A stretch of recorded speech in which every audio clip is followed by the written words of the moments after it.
total of 54, no, 56, I think that one. 56. Yeah, but we bought them.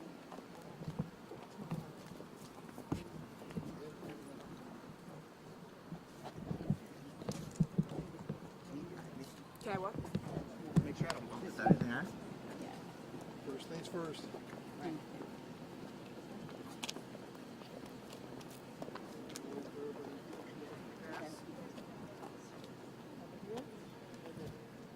Oh, there's the one.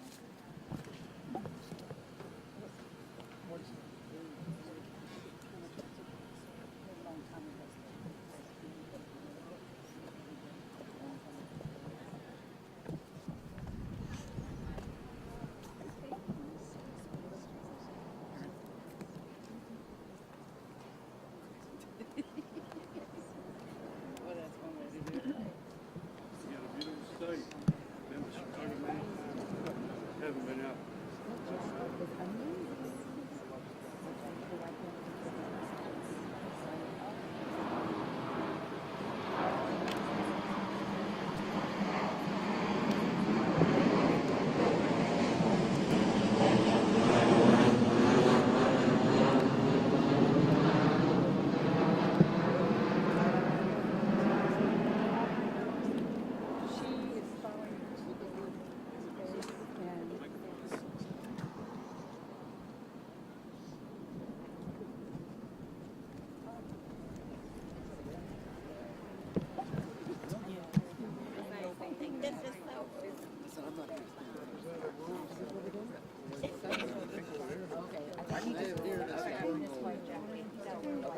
Why he was waiting for us. Where do you want me?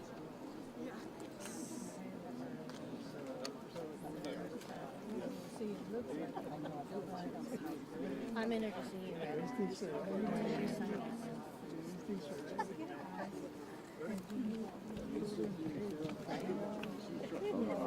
It'd be nice if one. Just try not to block it. We're going to walk over to the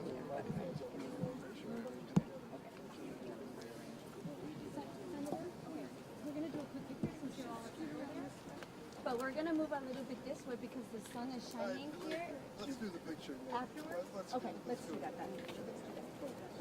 These pictures take all day. Just want to make sure we have the correct pronunciation.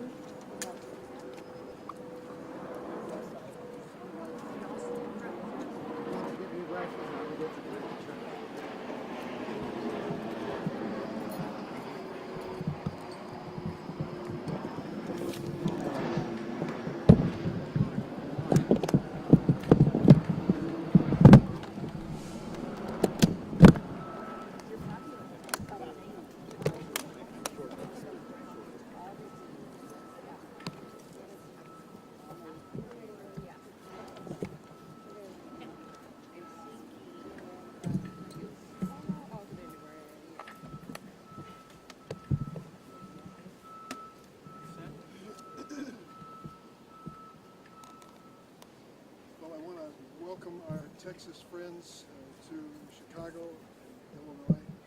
I think we understand why they're here. This is not a vacation for them.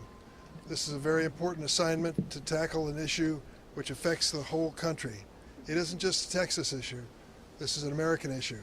An issue as to whether or not there'll be due process and fairness in our politics.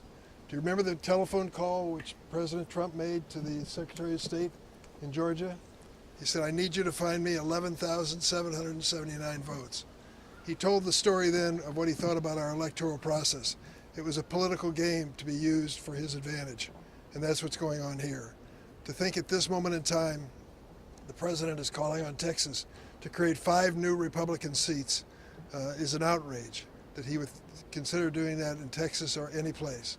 But the bottom line is this: the reason he is doing it cannot be ignored.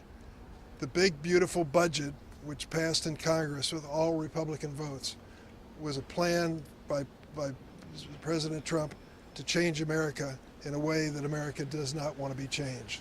The public reaction, the polls across America are against President Trump's big, beautiful budget, particularly because of its impact on health care. We just lost a major hospital in Chicago yesterday.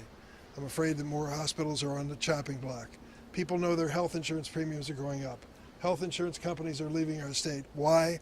The big, beautiful budget has told them that they can't count on health care in the future. So this is not just a Texas issue over Texas procedure and Texas law. This is an American issue where we have to stand together for the families of this country who are fighting to survive in this economy and want the basics that we all want to protect our families. That's why I'm here. I'm here to welcome our friends from Texas and to tell them that their work, their gathering here in Illinois is not going unnoticed. You are newsmakers because you are speaking to the issues that are at the heart of our economy and the heart of our political system. So at this point, I'd like to turn it over to, make sure you can, Vice Chair of this group, Mihaela Plaza. Am I close, Mihaela? Thank you so much, Was that close in Senator. pronunciation? Yes, you did very well. Thank you. Good morning, everybody. My name is Mihaela Plaza, and I proudly serve as the Vice Chair of the House Democratic Caucus. I'm so happy to be standing shoulder to shoulder with Senator Durbin. My colleagues and I are ready for the fight ahead, especially after the week that we've just had. Our last meeting was canceled. It was canceled due to bomb threats. Since then, my colleagues and I have endured racist attacks, frivolous lawsuits, and relentless harassment. All of this because we dared stand up to corrupt politicians in D.C. But we will not be intimidated. We will not be bullied into silence, and we will not surrender, like Governor has, to the demands of corrupt D.C. politicians. Right. And we will lead by example, and we will not let them trample on American rights. Let me be perfectly clear. Texas Democrats are not running away from any fight. We're bringing the fight to the bad guys. We don't back down when the stakes are high. We don't cave in when the pressure is on. We stand our ground because we know exactly what we're fighting for. And we don't take our marching orders from a man who thinks he's a king. We're fighting for working class Americans, for the people who get up before dawn and take their showers at night. We're putting them before us. They work the long hours and struggle to make the ends meet. It's about the normal people, the working class people, the regular American people against the billionaires. That's what we're fighting for. It's for parents who want to send their kids to a safe school. It's for women who want to have access to health care. It's for our retirees who just want to retire with dignity. It's to protect Social Security. Texas Democrats are standing for fair maps. We're standing for fair wages and fair chances. We stand in the belief that every Texan, no, every American, no matter their zip code, their race, their creed, they deserve a fair chance. They deserve for their voice to be heard in their government and a stake in their future. This is what it means to meet the moment. To not just react to the chaos that's been thrown our way, but to push forward with courage and with conviction. To lead with the understanding that every decision we're making in this moment touches the lives of millions who are counting on us to hold the line. So we've been tested this week. We've been threatened, but we stand more committed than ever in our goal. Because the truth is, Texans don't quit. And with that, I'd like to introduce my colleague, Representative Retta Bowers. Thank you, Vice Chair Plaza and Senator Durbin. I am State Representative Retta Andrews Bowers, representing House District 113 and proudly serving as the first Vice Chair of the Texas Legislative Black Caucus. Just 1 week ago, we were scheduled to stand alongside Senator Durbin at an event like this to commemorate the 60th anniversary of the Voting Rights Act. But that event never happened. Why? Because our hotel received a bomb threat caused by a direct provocation of our safety. After our location was made public in an attempt to intimidate and silence us. That night, after our building was deemed safe, my mind went straight to the four little girls, the four little black girls, Addie Mae Collins, Denise McNair, Carol Robertson, and Cynthia Wesley, killed one Sunday morning in the 1963 bombing of the 16th Street Baptist Church in Birmingham, Alabama. They were targeted because they were a part of a movement for justice. Their lives were stolen by the same kind of hate that fuels the threats we face today. The threats of intimidation that we face now as we fight this racist gerrymandering in Texas. And the very same tactics used against black and brown Americans who fought for the Voting Rights Act 60 years ago. Their fight is our fight. And just like the civil rights heroes of the past, no matter the cost, we are prepared to see it through to the end. Let's be clear. The same forces that tried to silence us in Texas are working overtime to roll back the voting rights all across the country. The protections guaranteed by the Voting Rights Act are under threat. And House Democrats, especially in Texas, are standing firm, fighting to defend every Texan's fundamental freedom to vote, and as my colleague said, every American's.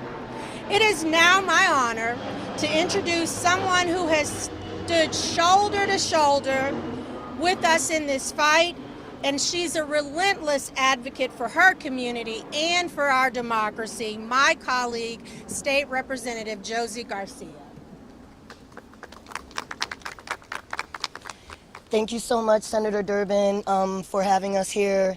Thank you, Governor Pritzker and the state of Illinois for welcoming us as family.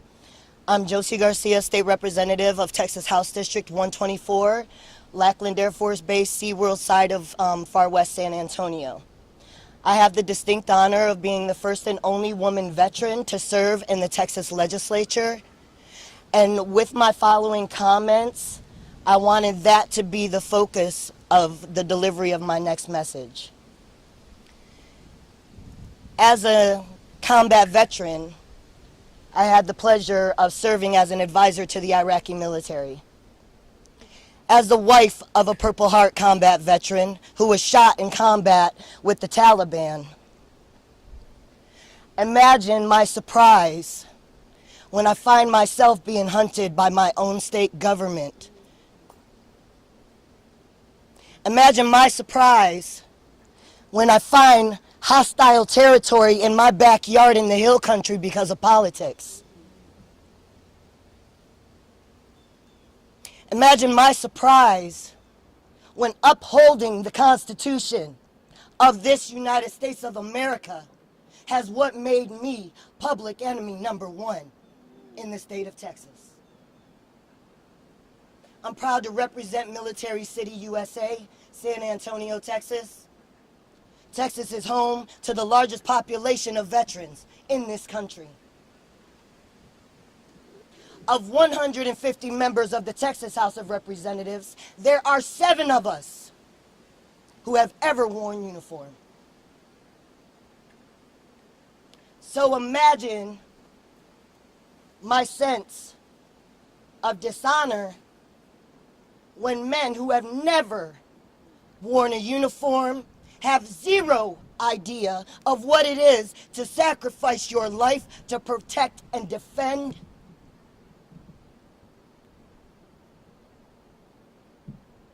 I had the utmost honor of being the commander of an elite search, rescue, recovery, and relief humanitarian operation that launched in the Hill Country after the devastating biblical floods that just occurred. On day 1 for us, July 6th, I showed up with 15 people who believed in me. On day 3, we had 1,000 volunteers, specialized search, rescue, recovery volunteers from every branch of the military, every law enforcement agency you can imagine, every acronymed agency came to support my operation because they believed in me and my leadership. I'm here to tell you I was by myself. As our law enforcement agencies seeked materials and supplies to do the job, they sought me and my organization out, Uniting America Outreach, because they had no access to technology. They had no access to boots. They had no access to backhoes, to construction material, to hands. But what we do know is the money's there. The money is there. We got called to our special session, and I expected this special session would be focused on this biblical flood that just happened, that stole 130 plus lives. And rest assured, ladies and gentlemen, that number in the news is way off. Because if you know anything about the Guadalupe, during 4th of July, you have campers. You have teenagers who decide that they want to go out on their own and sleep on the riverbanks, camp out in their cars. The true number of people that are missing is unknown. I sat through 9 hearings as a member of the Select Redistricting Congressional Committee. 9 hearings I sat through as unanimously Texans of all backgrounds, Republican, Black, Democrat, Muslim, Christian, they all had the same time since 9/11. And that unified message is, why are we talking about an illegal, unconstitutional redistricting when there's people who don't have food in the hill country in our own backyard? Those pleas were ignored. And so for everybody that's asking why we are here, because we had no other choice. We tried to be diplomatic, we begged, we pleaded. If the families of dead children can't get the governor to write them a check, then who the hell are we? This is a call to action. To everybody who's watching right now and you can't believe what you're hearing, I'm a messenger. I've been in politics for 3 years. I'm not beholden to anything or anybody other than this Constitution and this United States. And when I tell you what's happening right now is criminal, none of us have committed a crime. Yet, we are public enemy number 1 to the FBI. When we know there's pedophiles walking freely amongst them. So any consequences that comes to us being here, we will gladly take. Because to defend and protect the Constitution, but most importantly, to defend and protect this nation, this is going to steamroll through the rest of the country, and we need all of you on board. Thank you so much. Please, we need you.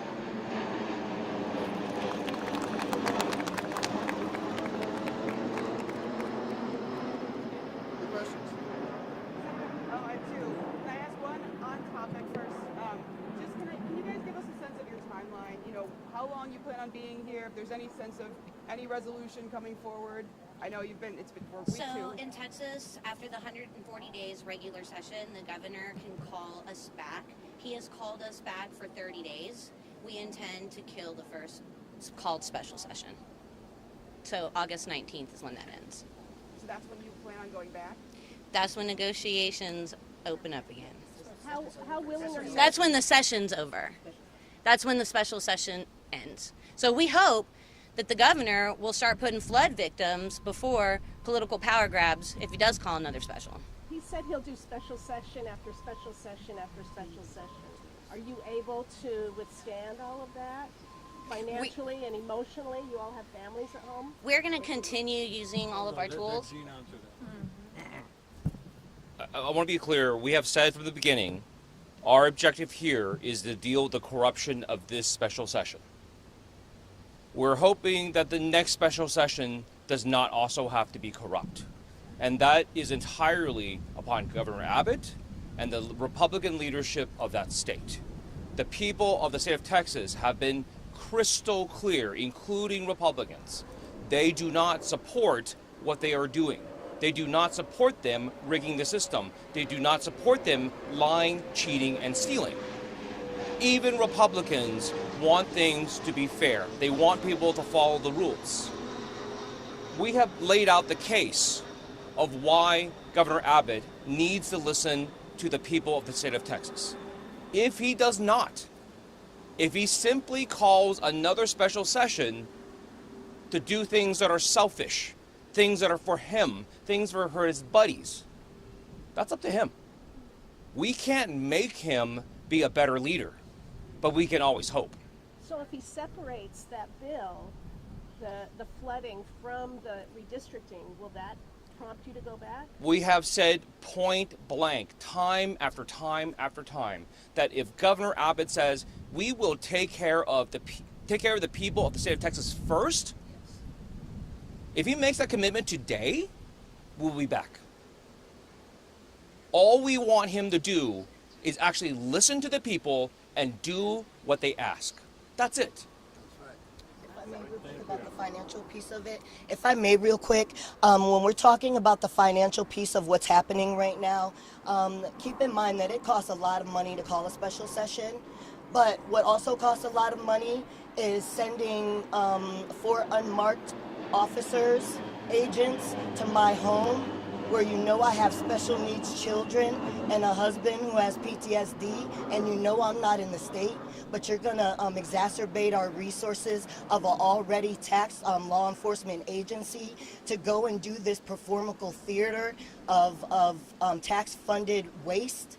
This is fraud, waste, and abuse in its purest form, and that needs to stop immediately. Can you all raise your hand if you've heard that your families are being watched by law enforcement or somebody?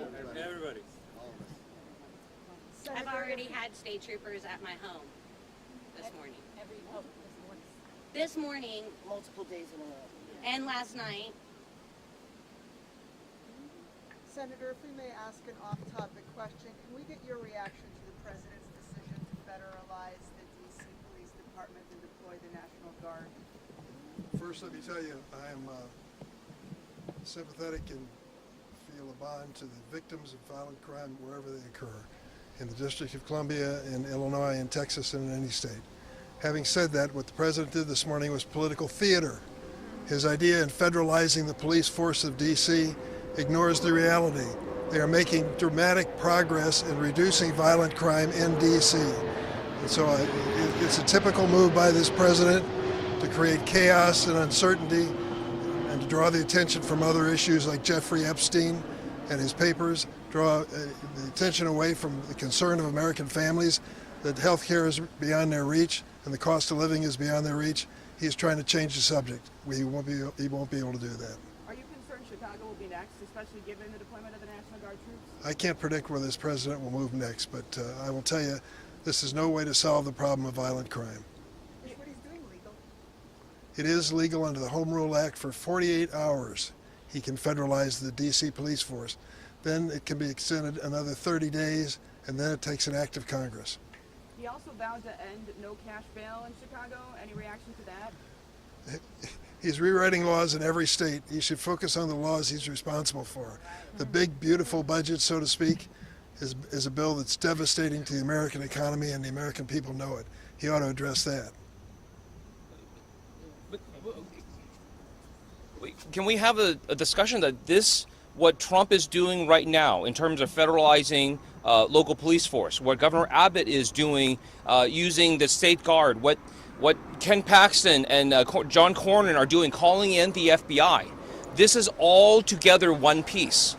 This is about the rise of authoritarianism in our country. This is about saying that we don't care what your local city wants. We don't care what your state wants. We don't care what you do that's good for your people. We're going to tell you what to do. And this is not just a blue state issue. This is going to come to red states just the same. Like Texas is a state that is violently proud of our independence, whether you're a Democrat or a Republican. And you're watching the leaders who in years past, no matter if the president was a Democrat or Republican, they say, we're going to do what we want, thank you. Now just just casually bending the knee to them without even a second thought. This is happening across our country, and if we don't stop it, this is the end. If we don't stop this authoritarianism coming across, by the time we realize that we need to fight back, it may be too late. They may have everything under control. Any other questions? Can anybody talk about the Adams County lawsuit? Is that something, What is that? I'm not worried. I'm you're not worried about it? I'm not aware.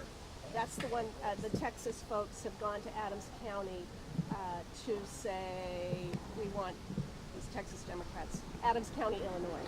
Oh, that's the Illinois suit with the. lawsuit. Yeah. It's frivolous.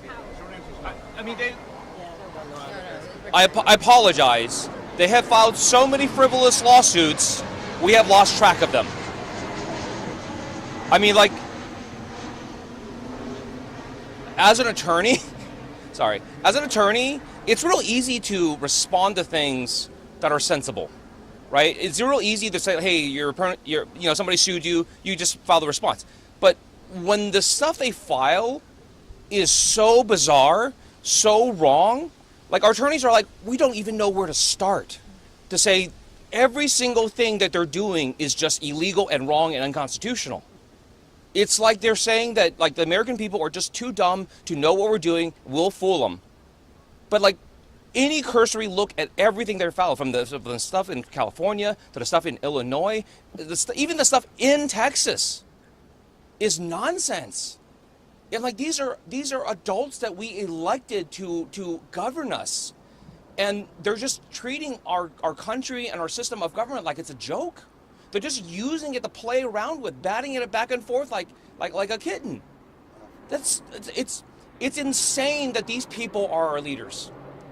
Senator, to follow up on something I asked you before, President Trump apparently also said this morning, we have many cities that are bad. Look at Chicago. Given that, they've sort of made a target out of Chicago, are you concerned about essentially actions that could be taken here going forward? President Trump was hoping you would ask that question, and that's why he said Chicago. He always mentions Chicago in his litany of cities. What a coincidence that they all happen to be in blue states. That's where he focuses his political attention. I am concerned about crime, as I'm certain everyone here is. But the bottom line is chaos is not the answer. This sort of theater of the absurd in politics is not the answer. Federalizing the police force of America is not the answer. We need to work on programs that do work in communities like D.C. and Chicago. Okay? Thanks, everybody. Thank you.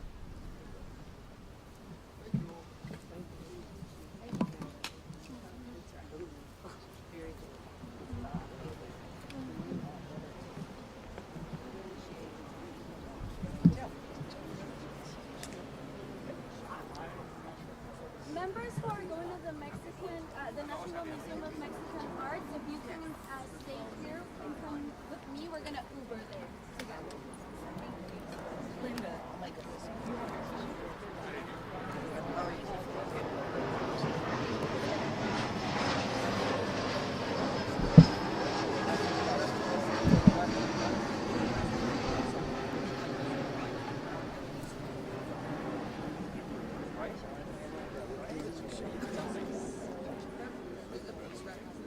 Senator, pleasure. Thank you so much. Thank you so much.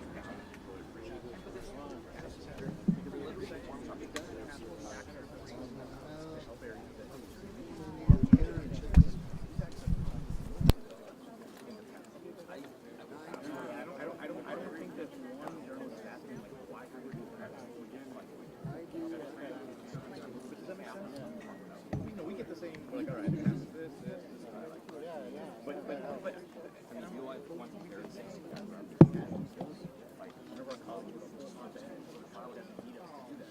And it's almost like our response to the government. Are you gonna go do the mouth shot? No, I'm gonna go back. But You're gonna back it out right wants to go ask him, and it's not great. I don't honestly know.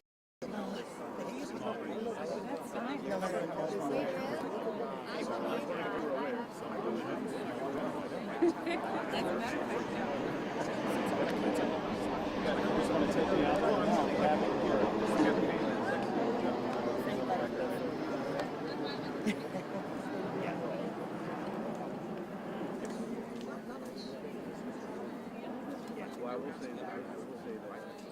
Thank you. That's not a discussion about what. That's not a discussion about how.